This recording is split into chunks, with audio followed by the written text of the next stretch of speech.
Nalulugi na raw ang ilang bangus growers sa Pangasinan dahil sa mababang farm gate price. May ulat si Russell Simorio.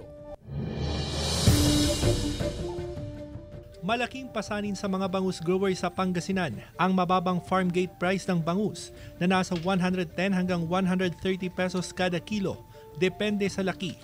Ayon sa presidente ng Samahang Magbabangus ng Pangasinan o SAMAPA, ilang buwan nang nararanasan ang mababang farm gate price. Sa taas ng presyo ng feeds at similya ng bangus, mas malaki ang production cost ng mga grower na nasa 140 pesos kada kilo.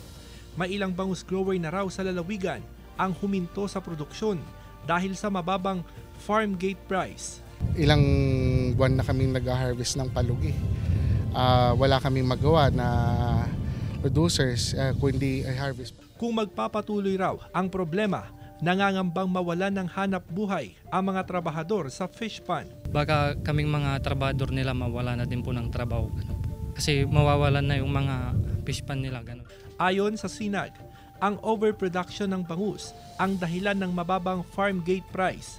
Oo, marami pa naman stocks kasi ang bangus. Pero magsaset kami ng meeting with Samantala, bahagyang tumaas ang 5 to 10 pesos ang kada kilo ng bangus sa Magsaysay Fish Market sa Dagupan City mula sa dating presyo na 110 to 120 pesos kada kilo. Ngayon, naglalaro na ito sa 115 hanggang 135 pesos ang kada kilo. Kasama si Henry Domencil, Russell Simorio, One North Central Luzon.